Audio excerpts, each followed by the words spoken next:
ഇപ്പൊ ഗിന്നുവിനാണ് തിരിച്ച് ബോധം വരും. അങ്ങനെ അതിനുള്ള കാരണം സേയാണ്. കാരണം അവൾ ആഗ്രഹിച്ചത് അവൻ പഴയതുപോലെ ആരോഗ്യത്തോടെ ജീവിക്കണമെന്ന്. അങ്ങനെ അവളുടെ ആഗ്രഹം ഇപ്പൊ സഹായിച്ച ഉടനെ അടുത്തായിട്ട് അവളുടെ കൗണ്ട് ഡൗൺ സ്റ്റാർട്ട് ചെയ്യും. അങ്ങനെ ഇത് കാണുന്ന ഹാജുനാണ് ആലോചിച്ച് നോക്കും, ഇവന്റെ ചേച്ചി അവളെ നേരിട്ട് വിളിച്ചോണ്ടെന്നാൽ മാത്രമേ അവളെ രക്ഷിക്കാൻ പറ്റത്തുള്ളൂ എന്ന് പറഞ്ഞാണ്. അങ്ങനെ അതുകൊണ്ട് തന്നെ അവനും ഇതിൽ നിന്നൊക്കെ രക്ഷപ്പെടാൻ ഒരു വഴിയുള്ളെന്ന് പറഞ്ഞ് അവളെ അവന്റെ ചേച്ചിയുടെ അടുത്തേക്ക് വിളിക്കുമ്പം ഇവളാണ് നിന്റെ ചേച്ചി വിദേശത്ത് പഠിക്കില്ലെന്നറിഞ്ഞ് അവരെ കൊണ്ട് എങ്ങനെ സഹായിക്കാൻ പറ്റുമെന്ന് ചോദിക്കും. അപ്പോഴാണ് അവനും അതൊക്കെ കള്ളം പറഞ്ഞ് സത്യത്തിൽ അവൾ ചെയ്യുന്ന ജോലി എനിക്ക് നാണക്കേടായിരുന്നു, കാരണം അവൾ ഒരു ശാമനാണെന്ന് പറയും. അതായത് പ്രേതങ്ങളെ കൊഴിപ്പിക്കുന്ന ഒരു മന്ത്രവാദിയാണ്. അങ്ങനെ ഇതറിഞ്ഞ അടുത്ത സെക്കൻഡ് ഇവർ രണ്ടുപേരും കൂടെ നേരെ അവന്റെ ചേച്ചിയെ കാണാൻ വേണ്ടി ചെല്ലുമ്പം അവരാണ് ഒരു ഫോറസ്റ്റിന് നടുക്കായിരിക്കും താമസിക്കുന്നത്. അങ്ങനെ അതുകൊണ്ട് തന്നെ ഇവരെ കൊണ്ടാക്കാൻ വന്ന ടാക്സി ഡ്രൈവറും നിങ്ങൾ എങ്ങോട്ടേക്കാടെ കൊണ്ടുപോകുന്നെന്ന് അറിഞ്ഞ് ഇമാതിരി വഴിയൊന്നും വണ്ടി പോകത്തില്ലെന്ന് അയാൾ ദേഷ്യത്തിൽ നടുക്ക് വെച്ചനെ നിർത്തിയിട്ടങ്ങ് പോകും. അങ്ങനെ ഇനി മുമ്പോട്ടും നടന്നേ പോകാൻ പറ്റത്തുള്ളൂ ഇവർക്ക് മനസ്സിലായി. അങ്ങനെ അതുകൊണ്ട് തന്നെ അവനും ഇനി അങ്ങോട്ടുള്ള വഴിയൊക്കെ അവൻ അറിയാന്ന് പറഞ്ഞിട്ട് അവളെയും വിളിച്ചോണ്ട് പോകും. കാരണം ഇങ്ങോട്ടൊന്നും മാപ്പിൽ കാണിക്കത്തില്ല.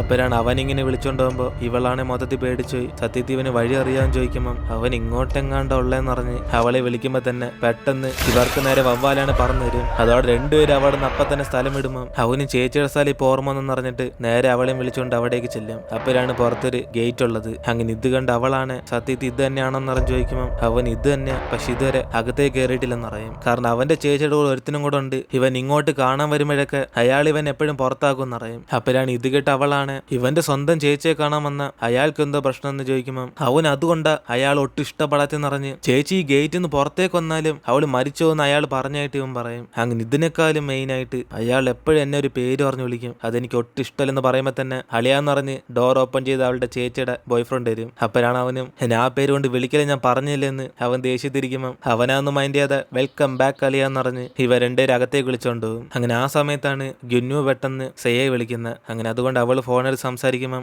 അവൻ ഇവൾ എവിടെ പോയെന്ന് പറഞ്ഞ് അവൾ എങ്ങും കാണാനില്ലെന്ന് പറയും. അപ്പോഴാണ് ഇത് കേട്ട് അവളിപ്പോ ആശുപത്രിയിലല്ലെന്ന് പറഞ്ഞ് അവനോട് സംസാരിക്കാൻ വരുമ്പോൾ തന്നെ ഹാജുന്റെ ചേച്ചിക്ക് മനസ്സിലായി ഇപ്പൊ ഇവളോട് സംസാരിക്കുന്ന പ്രേതമാണെന്ന്. അതുകൊണ്ട് ഇവൾ ഒരു വാക്കുപോലും മിണ്ടി പോലെന്ന് പറയുമ്പോൾ അടുത്ത സെക്കൻഡ് ഇവൾ അനങ്ങാൻ പറ്റാതെ അവിടെ തന്നെ നിൽക്കും. അപ്പോഴാണ് ഇത് കണ്ട് അവന്റെ ചേച്ചിയാണ് ആ ഫോൺ വയ്ക്കാൻ പറ്റുമോ എന്ന് പറഞ്ഞ് ഇവൾ ചോദിക്കുമ്പോൾ ഇവൾ അനങ്ങാൻ പോലും പറ്റാത്ത അവസ്ഥയിൽ നിൽക്കും. അതുകൊണ്ട് ഇത് മനസ്സിലാക്കുന്ന ചേച്ചിയും അപ്പൊ തന്നെ അവിടെ നിന്ന് കയറെടുത്തോണ്ട് വരാൻ പറയുമ്പോൾ ഇതേ സമയം ഫോണിൽ കൂടെ ദേഷ്യത്തി മര്യാദയ്ക്ക് നീ എവിടാന്ന് പറഞ്ഞില്ല, നിന്റെ ബോയ് ഫ്രണ്ടിന്റെ നാക്ക് ഞാൻ വെട്ടിക്കളയും പറഞ്ഞ് ആ പ്രേത ഇവളെ പേടിപ്പിച്ചുകൊണ്ടിരിക്കും. അപ്പോഴാണ് അവന്റെ ചേച്ചിയും ആ പ്രേതത്തിനെ കൊണ്ട് അത്രയ്ക്കൊന്നും ചെയ്യാൻ പറ്റത്തില്ലെന്ന് പറഞ്ഞ് ഇവളെ പേടിക്കാതിരിക്കാൻ പറയും. അങ്ങനെ ഇതൊക്കെ കണ്ട് ഹാജും പേടിച്ച് അടുത്തേക്ക് വരുമ്പോൾ അവന്റെ അളിയനെ അടുത്തേക്ക് വന്ന ഡേഞ്ചറാന്ന് പറഞ്ഞിട്ട് അവനെ സേഫ് ആയിട്ട് അവിടെ നിൽക്കാൻ പറയും. ഇതേ സമയം അവന്റെ ചേച്ചിയും ആ കയറും കൊണ്ട് അവളെ തിരിച്ച് പഴയതുപോലെ കൊണ്ടുവരാൻ നോക്കുമ്പോൾ ഇവിടെ ഗിന്നോട് വോയിസിൽ ആ പ്രേതവും ഇവളുടെ വീട്ടിൽ വെച്ച് നടന്നേക്കെ മറന്നു എന്ന് പറഞ്ഞ് അവനെ എന്ത് വേണമെങ്കിലും ചെയ്യാൻ പറ്റും പറയും. അങ്ങനെ അതിനുശേഷം അവളും ആ പ്രേതത്തിന്റെ കൺട്രോളിലായി അനങ്ങാൻ പറ്റാതിരിക്കുന്നുണ്ട്. അവസാനം അവന്റെ ചേച്ചി ആ കയറും കൊണ്ട് തന്നെ ഇവളുടെ എന്നാ ഫോൺ തട്ടിക്കളയും. അപ്പോഴാണ് അവൾ വീണ്ടും പഴുതോലാന്ന്. അങ്ങനെ ഇതേ കണ്ട് ഹാജുനും സേയക്ക് എന്തോ ചേച്ചെന്ന് പറഞ്ഞ് അവൻ ചോദിക്കുമ്പോൾ സേയ ആ പ്രേതം പിടിച്ചെന്ന് പറഞ്ഞ് അവളെ തിരിച്ചുകൊണ്ടുവരാൻ പോവാന്ന് പറയും. അങ്ങനെ അതുകൊണ്ട് തന്നെ ഇവൻ അങ്ങോട്ടേക്ക് മാറ്റി നിർത്തിയിട്ട് പുറത്ത് എന്ത് സംഭവിച്ചാലും ഇവിടെ നിന്ന് ഇറങ്ങി വന്നു പോലെന്ന് പറയും. അങ്ങനെ അതിനുശേഷം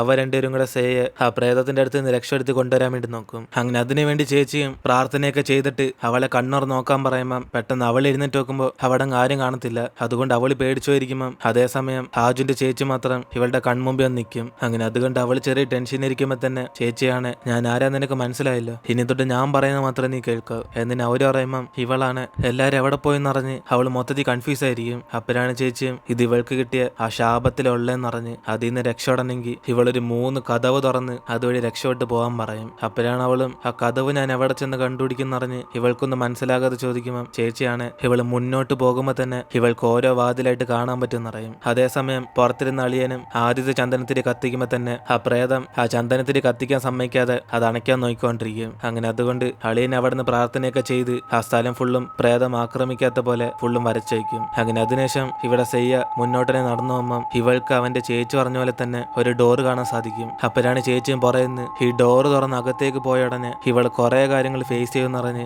ധൈര്യത്തിരിക്കാൻ പറയും. കൂടാതെ ഏറ്റവും പ്രധാനപ്പെട്ട കാരണമുണ്ട്, ഇവൾ ആ വാതിൽ കടക്കുമ്പോൾ ആ നിമിഷം തൊട്ട് പിന്നീട് തിരിഞ്ഞ് ഇവളെ നോക്കല്ലെന്ന് പറയും. കാരണം സെയ്യ മാത്രം തിരിഞ്ഞ് ഇവളെ നോക്കുവാണ് പിന്നീട് ആ പ്രേതത്തിനും ഹാജുവിന്റെ ചേച്ചിയെ കാണാൻ സാധിക്കും. അങ്ങനെ നടന്ന ഇവ രണ്ടുപേരും ഇവിടെ തന്നെ പെട്ടു. അതുകൊണ്ട് എന്തൊരു കാരണവശാലും ഇവൾ തിരിഞ്ഞു മാത്രം നോക്കല്ലെന്നറിഞ്ഞ് ഇവളുടെ ഒപ്പം തന്നെ ചേച്ചി കാണുന്നറിയും. അങ്ങനെ അതിനൊരു ധൈര്യത്തിന് വേണ്ടി തന്നെ ഇവളുടെ കയ്യിലും ചേച്ചിയുടെ കയ്യിലും കൂടെ ഒരുമിച്ചൊരു ചരട് കെട്ടി വെച്ചേക്കും. അപ്പോഴാണ് അതേസമയം അളിയനാണ് പുറത്തിരുന്ന് ചന്ദനത്തിരി സ്പീഡിലാണ് കത്തിക്കൊണ്ടിരിക്കുന്നത്. ഇത് എപ്പോഴത്തെയും പോലെയല്ല, ഇത് അണയതിന് മുമ്പേ ആ വാതിൽ കടന്ന് പോകാൻ പറയും. കാരണം ചന്ദനത്തിരി ഫുള്ളും കത്തി അനഞ്ഞ പിന്നീട് ആ വാതിൽ കാണാൻ പറ്റാതായി പോകും. അതിനുശേഷം ചേച്ചി മാസ്ക് ഇട്ട് അവരവിടെ നിന്ന് പറഞ്ഞു അമ്മ. ചേച്ചി പറഞ്ഞിട്ട് സേയും അവളെ വാതിലടന്ന് തിരിഞ്ഞു നോക്കാൻ നടന്നുകൊണ്ടിരിക്കും. അപ്പോഴാണ് ഇവളുടെ കൺമുമ്പിൽ ഇവളുടെ സ്കൂളാണ് കാണാൻ പറ്റുന്നത്. അങ്ങനെ അതുകൊണ്ട് അവള് മുന്നോട്ട് തന്നെ ചെന്ന് രണ്ടാമത്തെ വാതിലുണ്ടാൻ തപ്പി നോക്കിക്കൊണ്ടിരിക്കുമ്പോൾ ഇവളാണ് ഏതൊരു കാരണവശാലും പുറകെ മാത്രം നോക്കില്ലെന്നറിഞ്ഞ് അവൾ മുന്നോട്ട് ഡോറൊന്നും ഇല്ലാത്തതുകൊണ്ട് തന്നെ ബാക്ക് സൈഡ് കൂടെ നടന്ന് അടുത്ത വഴി തപ്പിക്കൊണ്ടിരിക്കും. അപ്പോഴാണ് പെട്ടെന്ന് ഇവള് പുറകെ ഒന്ന് ഹെയ്യോങ്ങിനെ ഇടിച്ചിടുന്നത്. അങ്ങനെ അവന് കത്തിയായിട്ട് നിൽക്കുമ്പോൾ ഇവൾ അപ്പം തന്നെ പേടിച്ച് അവനെ സ്ഥലം വിടും. പക്ഷെ ഇവൾ എവിടെ പോയാലും ഹെയ്യോങ് ഇവളുടെ ഫ്രണ്ടിൽ തന്നെ വന്നിട്ട് അവൻ വീണ്ടും വീണ്ടും സ്വയം കുത്തി മരിച്ചോണ്ടിരിക്കും. അങ്ങനെ ഇത് കണ്ട് അവളാണ് മൊത്തത്തിൽ പേടിച്ച് ഉറച്ചു പോയിരിക്കുമ്പോൾ അവൻ എന്തുകൊണ്ടാ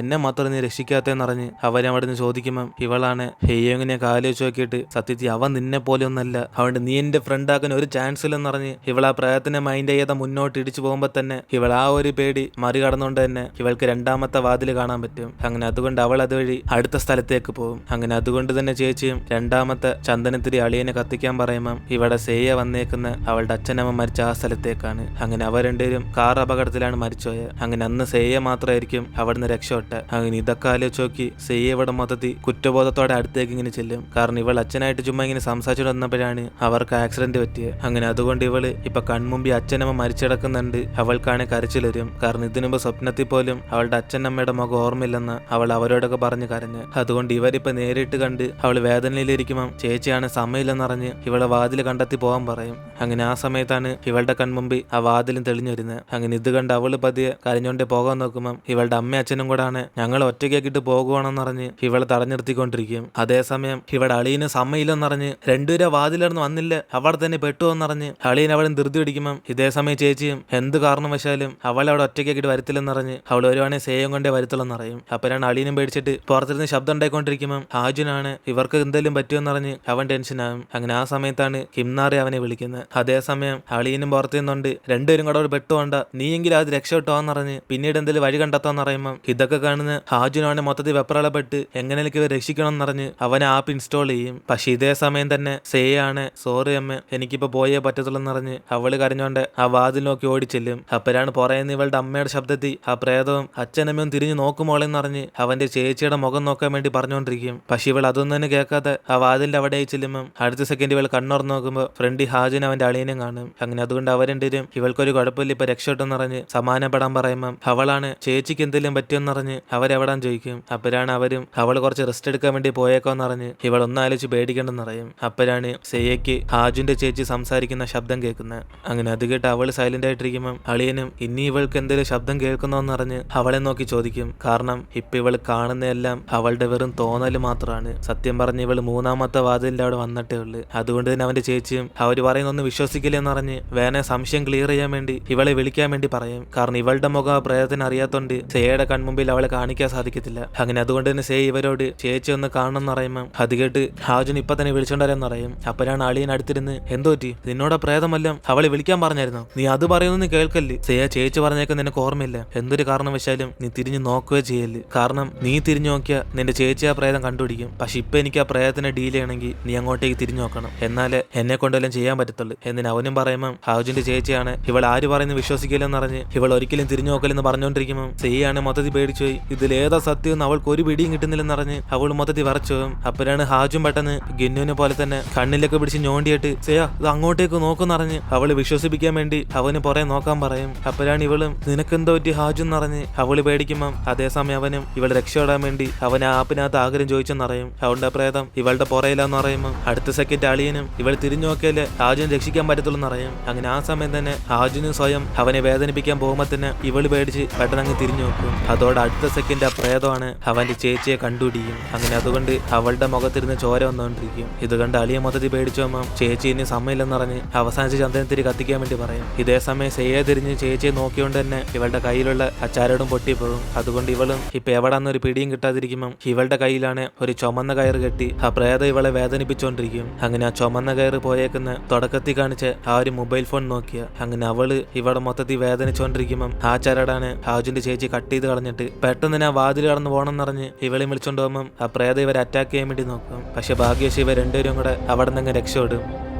അങ്ങനെ അതിന്റെ അടുത്ത നിമിഷം തന്നെ സെയ്യയുടെ ടൈമറും കൂടെ സ്റ്റോപ്പ് ആകും. അതിനർത്ഥം ഇവൾ ആ ശാപത്തിൽ നിന്ന് രക്ഷപ്പെട്ട്. അതുകൊണ്ട് ഇതറിയാൻ വരുന്ന അളിയനും അവിടുന്ന് ഹാജുവിനെ കൈ കാണിച്ച് എല്ലാം ഓക്കെ അളിയാന്ന് പറഞ്ഞ് അവനെ കെട്ടിപ്പിടിക്കാൻ നോക്കുമ്പോൾ അവൻ നേരെ ഓടിച്ചില്ലെന്നത് സെയ്യയുടെ അടുത്തേക്ക്. അപ്പനാണ് അവന്റെ ചേച്ചിയും എനിക്കൊന്നും കുഴപ്പമില്ലടാന്ന് പറഞ്ഞ് അവനിങ്ങനെ എഴുന്നേറ്റിരിക്കുമ്പോൾ ഇവനും ചേച്ചിയുടെ ദേഹത്തെന്തോ ചോരം നിറഞ്ഞ് അവൻ ഇപ്പോഴാണ് നോക്കുന്നത്. അതുകൊണ്ട് ഇത് മനസ്സിലാക്കുന്ന അവളും സെയ്യയ്ക്ക് ഒരു കുഴപ്പമില്ല. പക്ഷെ അവളുടെ പ്രശ്നം ഇതുവരെ മൊത്തത്തിൽ ഒന്നും ശരിയായില്ല, തൽക്കാലത്തേക്ക് മാത്രമേ അവളെ രക്ഷപ്പെടുത്തിയുള്ളൂ പറയും. അങ്ങനെ അതുകൊണ്ട് ഈ പ്രശ്നം മൊത്തത്തിൽ തീരണമെങ്കിൽ ആദ്യം ഇത് സംഭവിക്കാനുള്ള കാരണം കണ്ടുപിടിച്ച് അതില്ലാതാക്കണം എന്നറിയും. അതേസമയം അളിയനും അവന്റെ ചേച്ചിയുടെ കൈ കണ്ടിട്ട് ഇത് ഫുള്ള് മുറിവാണല്ലോ എന്നറിഞ്ഞ് എന്തോ പറ്റിയും ചോദിക്കുമ്പോൾ അവളാണ് അതൊന്നും കുഴപ്പമില്ലെന്നറിഞ്ഞ് ഇവനെ പേടിക്കാതിരിക്കാൻ പറയും. അങ്ങനെ അതിനുശേഷം ചേച്ചിയുടെ ദേഹത്തിരിക്കുന്ന മുറിവൊക്കെ മാറ്റുന്ന മറ്റേ വൈറ്റ് സ്നേക്ക് ആണ്. ഇതിനുശേഷം ഇവിടെ കിംനാറിയും ഗിന്നുവിനെ കാണാൻ വേണ്ടി ആശുപത്രിയിലേക്ക് ചെല്ലുമ്പോൾ സെയ്യയുടെ ആന്റിയാണ് അവന് പൈസയിലല്ല അവന് ബോധം വന്നെന്നറിയും. അങ്ങനെ അതുകൊണ്ട് അവൾ സന്തോഷത്തി നേരെ അവനെ കാണാൻ ചെല്ലുമ്പോൾ ഇവളെ റെക്കോർഡ് ചെയ്ത് വീഡിയോ ഒക്കെ അവൻ കണ്ടുകൊണ്ടിരിക്കും. അപ്പൊ അടുത്തിരുന്ന് കിംനാറിയാണ് ഇവനിങ്ങനെ ആയപ്പോ തൊട്ട് തന്നെ സെയ്യയ്ക്ക് ഇവനെ കാണാൻ ഇഷ്ടമല്ലെന്ന് പറഞ്ഞ് അതുകൊണ്ട് തന്നെ ഇവൾ ഒറ്റയ്ക്ക് വന്നതെന്ന് പറയും. എന്നിട്ട് ഇവിടെ ഹാജുന ആപ്പിനകത്ത്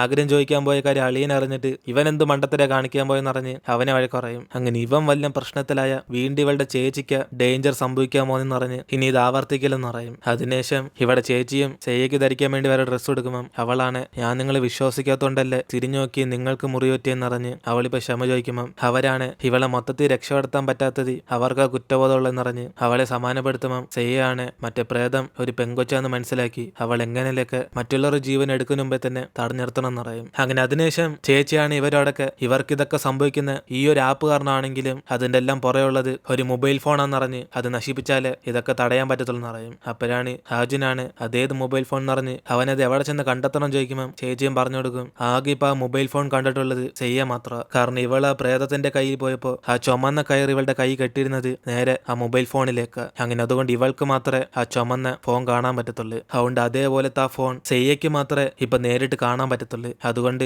അവൾ തന്നെ വേണം അത് എടുത്തോണ്ട് വരാൻ. അങ്ങനെ അതൊക്കെ പറഞ്ഞിട്ട് ഇവരും കിടന്നുറങ്ങാൻ പോകുമ്പോഴാണ് പുറത്ത് നല്ല കട്ടയ്ക്ക് മഴയായിരിക്കും. പക്ഷെ ആ സമയത്താണ് സെയ്യ കണ്ണുറന്ന് നോക്കുമ്പോൾ ഇവളുടെ നേർക്ക് ഫുള്ളും ചോരയായിട്ട് മഴ പെയ്തോണ്ടിരിക്കും. അങ്ങനെ ഈ ഒരു സീനോടെ നമ്മുടെ ഇന്നത്തെ എപ്പിസോഡ് അവസാനിക്കുന്നത്. ഇതിനേശം എന്തൊക്കെ സമയത്ത് നമുക്ക് വെയിറ്റ് ചെയ്ത് അടുത്ത എപ്പിസോഡിൽ കാണാം.